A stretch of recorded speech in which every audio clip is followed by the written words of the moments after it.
Hello, everyone. I'm Dr. Hope Nordstrom, and I've got a little echo here. But I just want to say thank you for joining us for our online guest speaker.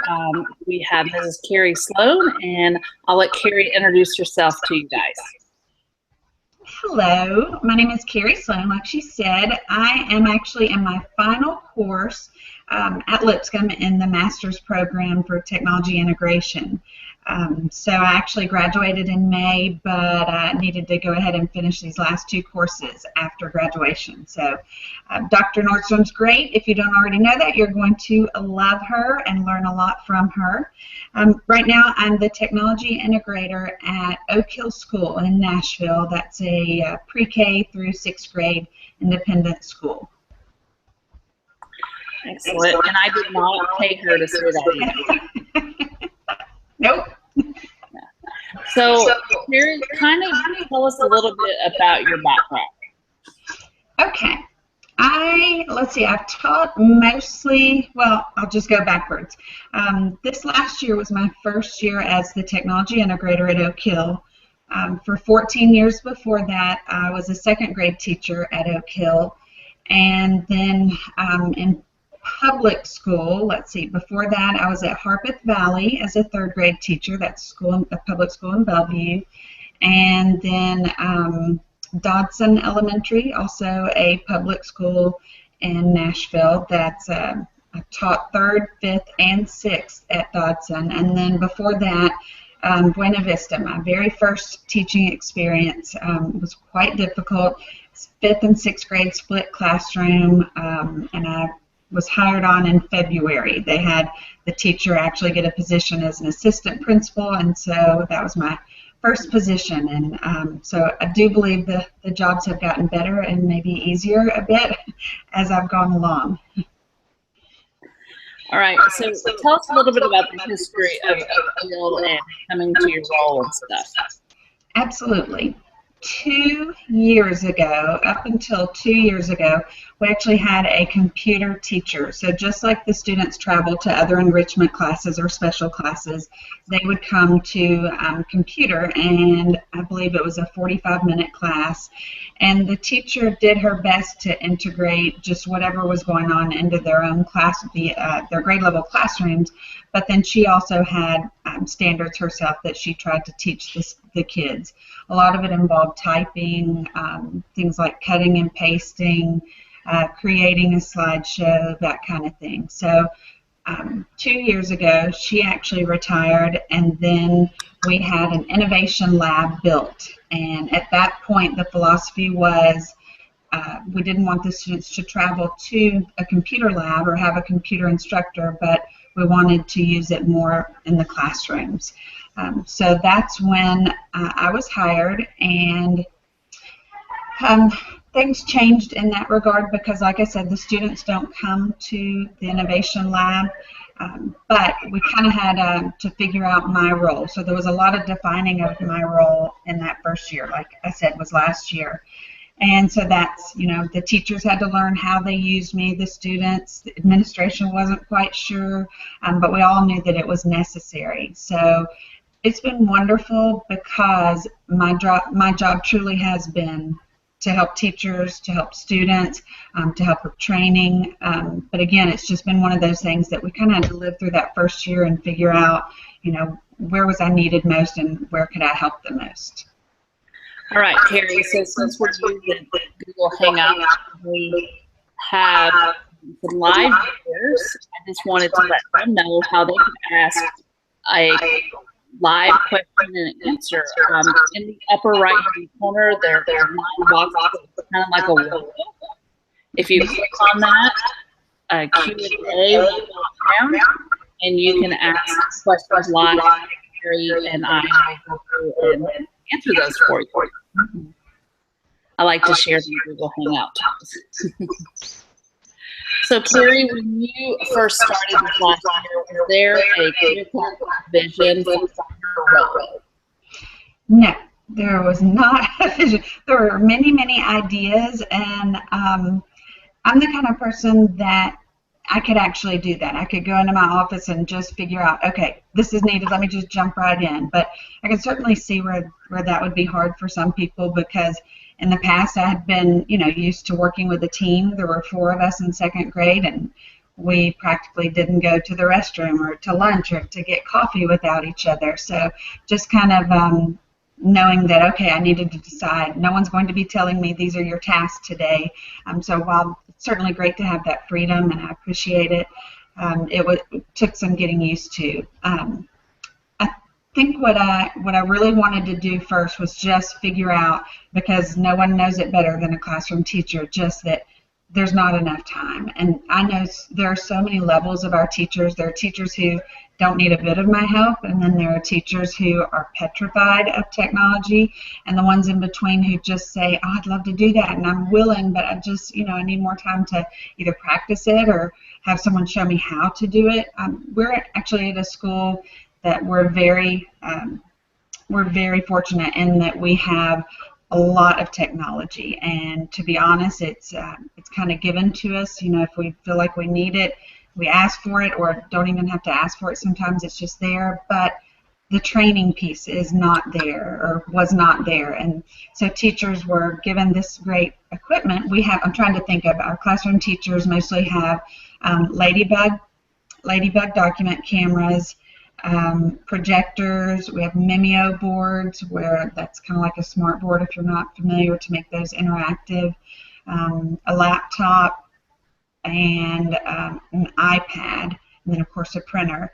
And then the students in our pre-K through 3rd grade, pre-K through 3rd have iPads.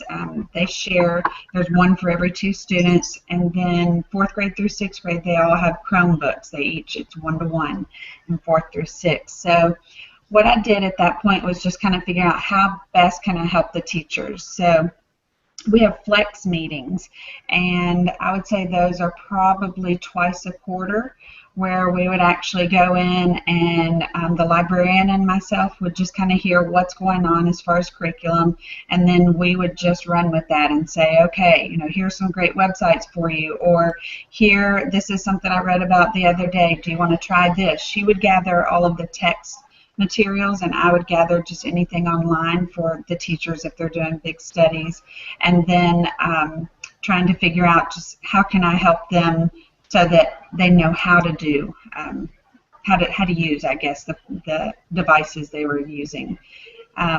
So that's one big piece. I hate to talk too long, so stop me if I need to stop. Okay. That's one of the things that we just kind of did, was to try to put me in the space with teachers and just listen to them and kind of figure out where I could take off with them. The other was just some other big projects I've done are all of their technology training. We call it optional technology training over the summer, last summer, and this summer, just where I've offered different things that I can tell throughout the year that teachers may not be as comfortable with, or don't have as much time to get to know. So I had technology training they could attend, and honestly, it was really pretty well attended last summer. This summer it's been a little sketchy, but we still have some more going, so we'll see. Then I actually started a group of students, what we call the Tech Club.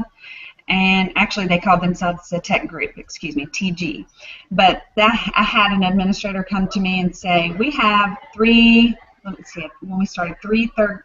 fifth graders who just kind of haven't found their home. They really aren't into sports as much, and they're really good. They're interested in other things, especially technology. Is there something you could do with them? So I met with them, and it turned out being 4 fifth graders and 4 sixth graders by the time we were finished, because then they're like, oh wait, we have one more student for you, one more student.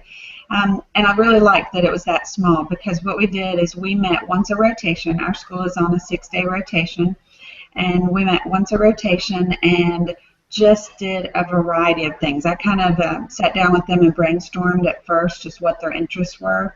And we started off just with coding. And when I say coding, they know a lot more than I know. They wanted to learn additional languages, not just the languages that they knew. So I introduced them. I was really good at introducing them to a lot of things, but we taught each other, I would say, for sure. We learned some different languages just by doing some activities either on Code Academy or Khan Academy or Code.org. We went through some things there. We actually played around with a Makey and did some activities with that. I had them help me with the hour of code, and if you're not familiar with that, I can explain that in a minute, but that was a school-wide project that we initiated, and the students in the tech group went around and helped me introduce that to all of the other students because surprisingly a lot of them did not know about it. And then they modeled for the students and answered questions, so I really had them leading that. And then another thing we did was we started a tech club. We had one for kindergarten through second and one for third through sixth, where they would come to school. It was free, and they would come to school 30 minutes before school regularly started. And we actually went through the curriculum of code.org. They actually have coding curriculum set up for you. So we would do that, and I truly just facilitated because the 5th and 6th graders got up and led, and they went around and troubleshooted with the other students. So they did a great job of that. So to recap there, let's see, the Hour of Code was a big project of ours. Tech group with my 5th and 6th grade gang. Tech club, we had the 2 different tech clubs that we did this year. We started a robotics club. It was, I hate to kind of call it a club because we only met 4 times, but that's something we started based on 6th grade girl who really just pushed to try to get it to happen, and it did thanks to her efforts and surveying students and such. And then training teachers, and then the other thing is just co-teaching. A lot of teachers came to me and said, I want to teach this lesson, can you take care of the technology end and I'll do the academic end or the core, and I absolutely love that. So I was used that way in a great deal. Excellent. I think I'm getting feedback from your computer when I talk. Can I do something to help? It maybe if I ask the question, you mute your microphone. Can you mute your microphone? Yes. Let's try. All right, let's try that now. Ah, much better. All right, thank you for those who are joining us live. I do have some live questions. I know some people are viewing this tonight on their mobile device, and I am able to get your question if you type it in on the Google Plus event. But also, if you're live and you want to ask a question, there's a little box. Well, actually, it's 9 boxes. It looks like a little waffle in the upper right-hand corner. If you click on it, it'll take you down to Q&A, and you can ask some questions. So the first question, so I appreciate, Cheryl, that you brought that to my attention. I had noticed that as well. First question from that Cheryl asked is, how do you help students move from iPads to Chromebooks? Is it seamless considering that students are so tech savvy? That's a great question. Can you hear me okay, Dr. Nordstrom? Okay, great. Like I said, our students make that transition from 3rd to 4th grade. As far as they're concerned, there is no issue at all. They truly take to it beautifully. There's nothing to worry about. What I did was went into the 4th grade classrooms and actually did a presentation, just kind of quick and easy on this is a Chromebook and the differences between an iPad, a Chromebook, and maybe a laptop that you've used, just to kind of show them some concrete examples or some specifics they needed to know. Also, our students in 4th grade, that's when they get their email addresses for the first time, or that's at least when they're aware of it. I think we have it earlier than that, but just don't turn those on. And I did a great deal of talking to them just about, this is an email, you know, this is how you need to use this at school. We do allow them to use it for personal use. I remember having a hard time with that with our director of technology, just trying to understand that, thinking, oh my gosh, the drama, because there was drama. As you know, kids sometimes say mean things and do inappropriate things, and so we had to get involved several times because of emails. But I liked his explanation, and that was, the kids are safe here. we're going to find out, and we're going to be able to teach them through it, and let's do that here versus just saying they could only use it for school uses. So I really liked that idea, and it has gone well. It truly has. But truly, again, the kids didn't have any trouble making the transition, and I think just a small education piece is necessary, and they move right on. All right, thank you, Carrie. All right, now let's see, I have a question here from the event page. It says, how do you stay up to date with all the apps and web tools? Are there certain blogs you follow, or do you get notifications when the App Store adds new educational apps, or just check frequently? And with so many tools coming out daily, it can be overwhelming. Any advice or recommendations? Okay, whoever asked that question has had the same thoughts that I have many times. I can remember when I took the position thinking, oh my goodness, there's no way that I can know about every device, even just the ones we use in our school, and then certainly all of the apps they're already using and the ones that are coming out. So my advice, I guess I would give to a teacher who's struggling with that, or anyone in that case, is it's not as important to know every new app or every website, whatever, that comes out, as it is to know how to do certain categories or how to use certain categories of technology. For instance, one of Dr. Nordstrom's courses really broke down for us. There was anything involving like digital storytelling, might have been one module. The other was, help me out here, communication, then the collaboration tools, creative thinking, certainly those 4 C's. And just if you'll think of it as breaking it into different categories and knowing how to help students at least with 1 or 2 in each of those, because yeah, you're not going to know all of them, and it's great to read about them, and I do read about a bunch that come out, and sometimes I try, but just to keep up with them all, I had to let go of that.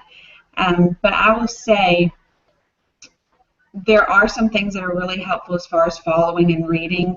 We're a Google Apps for Education school, and Alice Keeler is someone that I follow. I would definitely recommend Twitter if you're not on Twitter, because a lot of my ideas come from Twitter. She's on Twitter. She also has a blog, and you would see her on Google Plus or anywhere you look. But if you're working in a Google Apps for Education school, I would highly recommend following her. Also, Free Technology for Teachers. I'll let Dr. Nordstrom tell some more. I'm not so good at just saying something off the top of my head. But yes, I read everything. Google Plus. My husband says I read too much on my phone. So, but anything you can read just to keep you up just on what's new and coming out. But like I said, don't try to worry about mastering everything. That's some great advice. One of my favorite is Educators Technology, and I sign up for their daily digest, and it sends me a little daily digest of their top articles. And like Carrie said, Twitter has some amazing resources out there, and then you can even search for like chats or specific things using hashtags, and you're able to, like 4th grade, and find some specific things on there as well. For those of you who are coming in live and you have not had a chance, if you would like to ask a live question, you can. There's a little box in the upper right hand corner. It looks like a little waffle with 9 boxes. If you click on it and hit Q&A, you can ask some live questions to us. So Carrie, next question for you. What has been the biggest challenge for you in the last year? That's a great question. I have many challenges.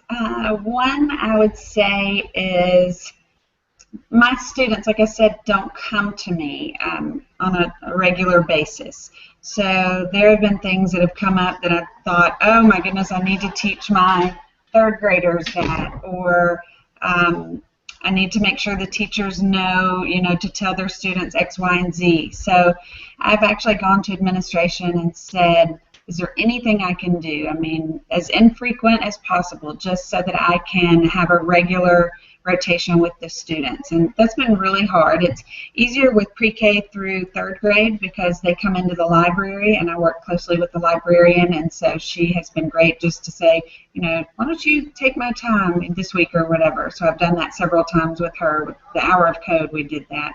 But fourth grade's pretty easy, but fifth and sixth grade, it's almost impossible to get on their schedule. And I understand that they're departmentalized and they have such small blocks, and we're a school, as I'm sure many of you are familiar with, just that has a lot going on. So any time out of their classrooms is hard.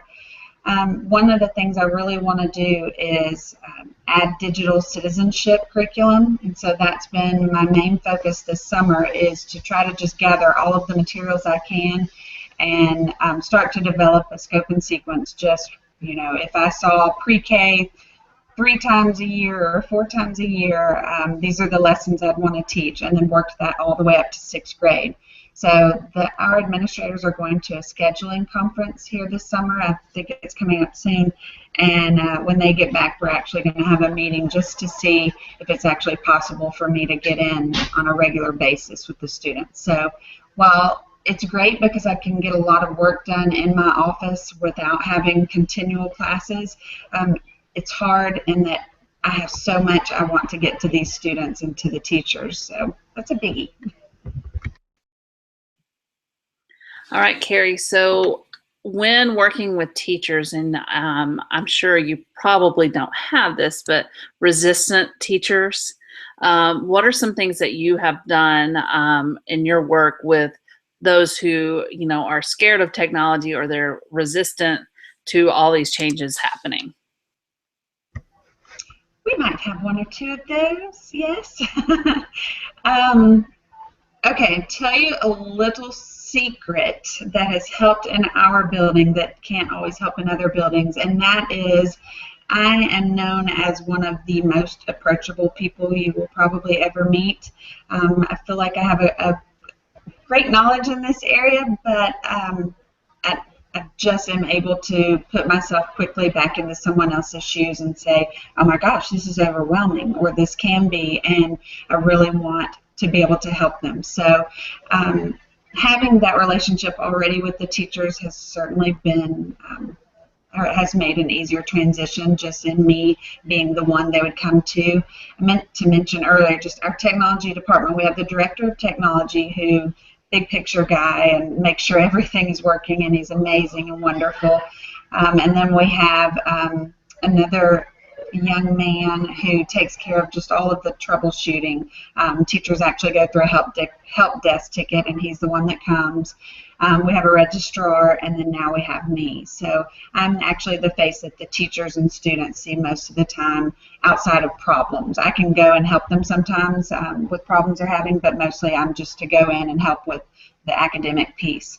But so I would say there are some teachers who certainly struggle, or just who would rather not use it at all. In fact, pre-K has been known to be one, and we kind of struggle with the philosophy of whether or not the students even need it at that age, or, but I think we found a good balance. I really do, this past year. But being able to say, okay, let's sit down, and I want you to tell me one thing as far as technology, one place in your unit or in your curriculum that you'd like to add technology. And maybe they say, our farm unit. Then we go in and actually give some ideas. And I start very simple. In fact, one of the things I did last year was help a teacher change her morning meeting into a digital morning meeting. So before, she'd come in and write it on a dry erase board, and we just moved to her actually using her projector to jazz it up a little bit and put it on the whiteboard, and she felt so successful. So I can say I'm definitely supported in administration as far as them appreciating a teacher taking baby steps, and that makes it easier. That really does. But just me, I feel like my personality coming across to them in a way that they're not going to feel threatened, or that I'm coming across in a way that I know more than them. I think that really helps. And then just saying, okay, let's try one thing together, and I'm in there with them. I'm in there with them when they're planning it, when they're saying they're going to do it, the first time they do it, and then there to celebrate when they're doing it on their own. So I think that helps. Excellent. Cheryl says, I bet it helps that you were previously a classroom teacher in the building. So absolutely. Question, and I appreciate Kylie. She emailed, she couldn't post a question the way, I guess with the way she's viewing. So she used our Today's Meet, which is our Tech Tool of the Week, to post a question is, how has your general ed teaching background informed teaching tech? I think just understanding the time constraints that teachers have. Truly, I mean, even myself as the second grade teacher who loved technology, there were times when I thought, oh, I want to do this great project, and just did not have time. So I think just knowing and understanding that they just don't have time truly helps when I go in and say, okay, let me do this. For instance, I'm trying to think. Our second grade teachers are working on a project this summer, and they really wanted some more information that was second grade reading level, where the kids could go in and do some research on animals, African animals, I believe. And so I said, let me do that. What I can do is go on and create, what is it, Symbaloo. I can create a Symbaloo, and each little tile would have a picture of the African animal, and then the kids, all they have to do is click on it, and it's in a level, or on a level that they're easily able to research and then take notes about it. So I think knowing, oh gosh, I wanted to do this, but I didn't have time, has certainly helped.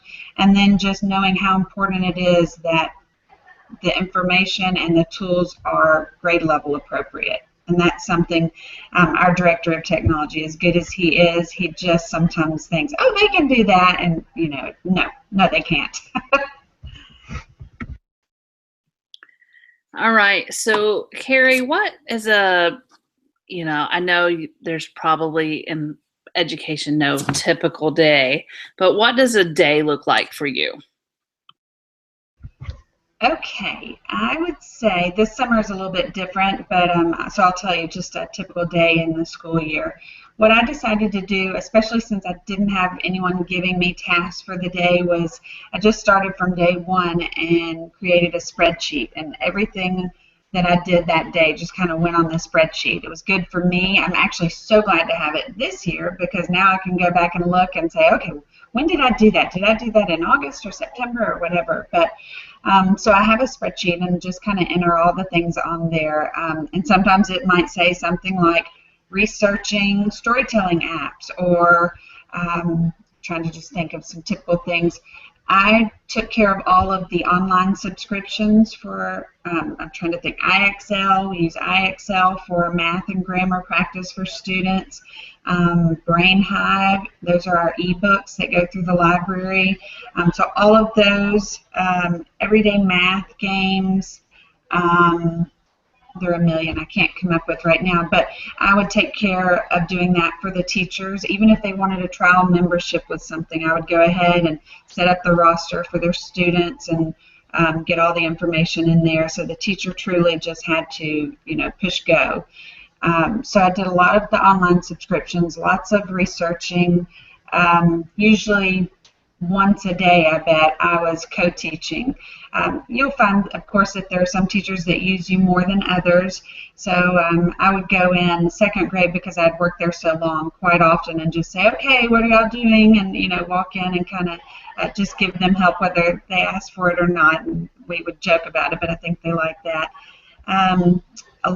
Lots of meetings. I understand that our school, compared to others, is one that meets often. So I might be meeting, like I said, those flex meetings that are different grade levels, or our technology department. Also, I am the chair of our connections committee, which is kind of like a school climate committee, if you will. So we have lots of meetings there. Let's think. Other things I might be doing are, okay, from those flex meetings where I meet with teachers, I find out, the different units that they're working on. So a lot of the time when I'm just in my office, I'm actually going through and finding different apps or websites or activities that they could do or ways I can support them. It's pretty typical, I would say. All right, thank you. So you're the only one in your school in that role. So how do you continue your own professional growth being the only one that's like you at your school? Well, that's tough sometimes, and I do hate it. I love my second grade team, just the idea of sitting together and 4 people making decisions that are going to impact the kids. I miss that. I really, really do. I actually started a group this year, I don't know, sometime in the fall, where I met with 2 other teachers or 2 other technology integrators in the area, a lady from Covenant and a guy from USN, and we were actually meeting just the 3 of us and sharing ideas, and we came up with the idea of let's just open this up to everybody with this type of position. There are, I'm trying to think of all the different roles or names, academic technology specialist, technology integrator, technology integrationist, and they go on and on. So it's kind of hard to figure out who's who, but we sent or created a Google group and had all of those people invited. In fact, we need to grow our group even some more. But we met last year twice as a large group, and we've decided what we want to do is meet quarterly this coming year. So we've already set up our next one. I think we're at Innsworth, it seems like, in the fall when we meet again. But just through that Google group, through those emails all the time. I mean, we're, hey, has anybody tried this? Or what are you using? Excuse me, what are you using for typing, and what grade do you start that in? That kind of thing. So I would highly recommend getting on a Google group, something like that, if you're looking for teachers who do something similar to you. And then our school, we are so good about, I shouldn't say we are so good, administration is, be quiet, leave me alone, that's my husband. There's great. Okay, I'll be in there in a few minutes. Our administration is just so good about, if you find professional development and you want to attend it, we are never told no. And she believes strongly, our head of school believes strongly, that that's the way you keep great teachers, and I really agree with that. So any technology PD I can go to, I go to all the time. Certainly my master's program has been fabulous. Great timing with that, just being able to practice the things that I'm learning at Lipscomb. So between that and then just communicating with others in the field, that's been very helpful. All right, someone has asked, can you explain what the flex meetings are? Absolutely. Sorry. It's like one of those things when you present at parent night and you say things that later you think, oh my gosh, the parents don't know what that is, TCAP or whatever your achievement test. So sorry about that. Our flex meetings are grade level meetings. So it's usually, let's say, for second grade. For second grade, it's all of the second grade teachers, sometimes assistants as well, the lower school head, and myself and the librarian. I think that's it. And that's when we just truly, that's once a, well, now I've gone blank on how often that is. It's a couple times a quarter, but we actually, and they meet all the time, but that's the one time that the librarian and I come into the meeting and we just kind of, again, get ideas from them on what they need support in as far as technology. It's like a PLC plus type thing that you guys are doing there. So you're finishing up your first year. What are some things that you're looking forward to coming up on your second year in this role? I'm kind of like that mom that's making sure that she's giving enough time and attention to each child. I feel like there are certain grade levels that I really went out of my way to help, and I know in some of them they were because I felt like they needed the most technology help, I guess. But in others, even if they didn't need the help, I just want to make sure that I'm helping them, or at least giving them more ideas, that kind of thing. So I look forward to helping to keep that balance. Also really look forward to the digital citizenship curriculum that I was talking about earlier. For instance, when we give our fourth graders that email address and allow them to use that. There's so many lessons that I feel like they need. For instance, how does an email look when you email your parent versus a friend versus a teacher? You know, kind of understanding how your language needs to look and how some are professional, should be more professional than others. Again, cyberbullying, safety, you know, list goes on and on just of the things I'd like to incorporate there. But so I would say just balancing out digital citizenship and what else do I look forward to?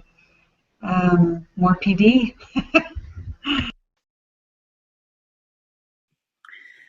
Now, I know that you're in a unique situation being at a private school, and I know that when you actually took this class that these students are in last summer, the leadership class, do you do anything with like technology budget for the school? And if so, like kind of tell us about your experiences with that. Sure. Okay. Our technology department has a budget. It's rather large, and I don't mind telling you if you're interested, but we actually, I'm trying to think, the director, myself, and the gentleman that I talked to you about who actually goes around and does just the troubleshooting, we all pull from that same account. It would scare me to death if I was in charge of that, so I'm not. But anything that I feel like, oh, I really want to use this with the students, or I want to go to this PD, or we need to purchase this online subscription, whatever it is, I run it by him first, and he's always been fine with it, and then it comes from that account. So that's been pretty easy in that I don't have to manage that by myself. But I do actually have money where things like that are pulled from.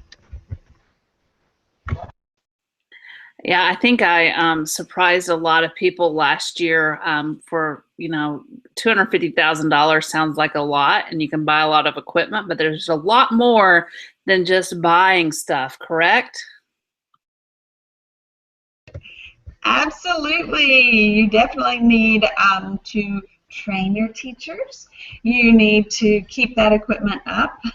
You need to get the other equipment that sometimes goes with the equipment that's bought. So yes, it's not just about buying devices. There's so much more. All right, and I put that in as a little plug since that's their next assignment due this upcoming Sunday to think about that as well. Anything else that you know, that we haven't really talked about that you want to share with us? I would say just as far as the position that you're in, the students that you're in, I've been, like I said, in both public school and private school, and it's so interesting sometimes just to think what it would be like in someone else's world. Well, as far as just being an educator, like I said, I've been in public school and then private school.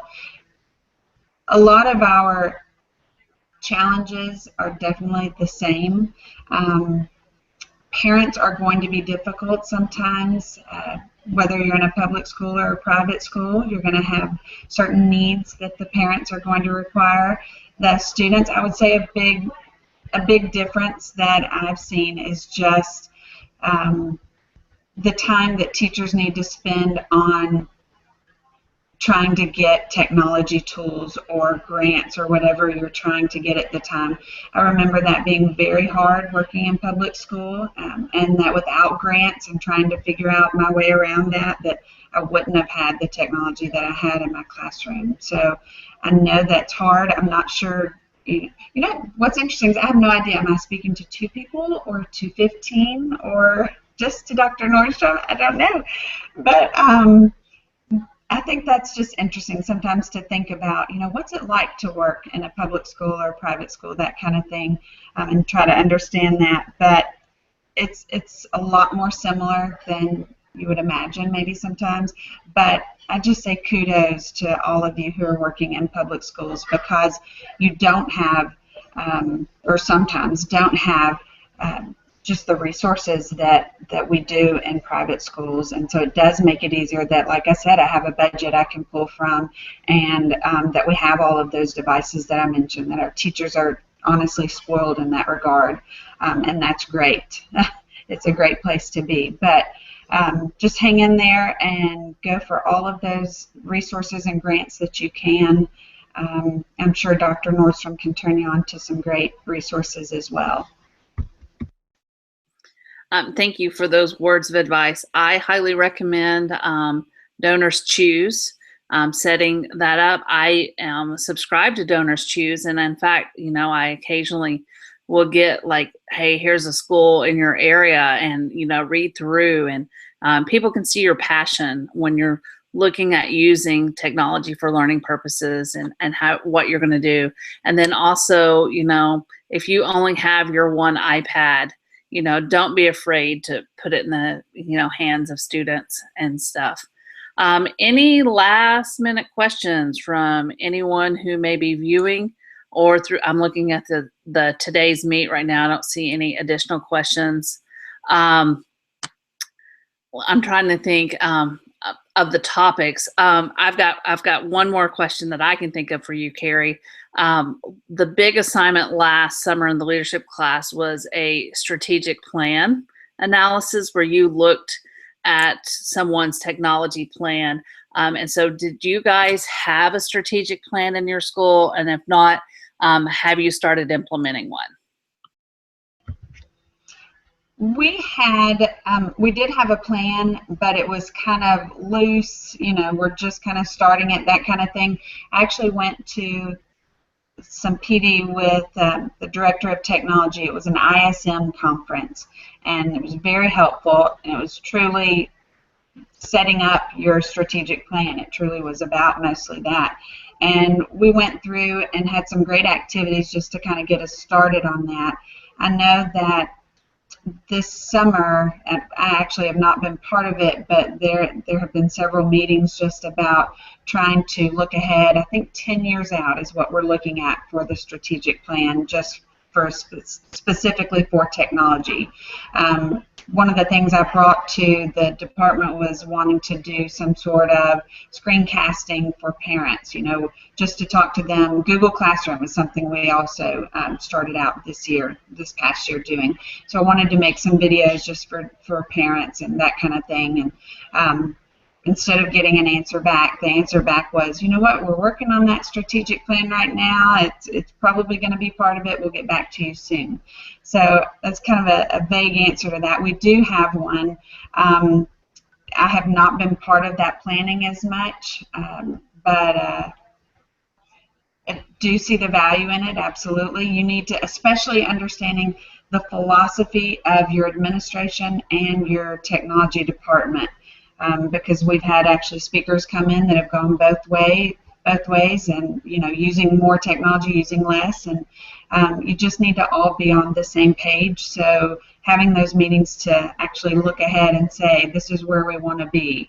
I know one of the things we want to do is to strive to be a STEM or STEAM school in elementary school in the private sector. So that's a specific target that we have that's on that strategic plan. All right, and this is going to be our last question for tonight. What about using technology for special groups, like, and you may not have ELL at your school, but students with special needs, or gifted students, or any of those who may fall into the special groups category? We don't have ELL. What comes to my mind immediately is the class, the technology for special groups. Has this group taken that class, Dr. Nordstrom?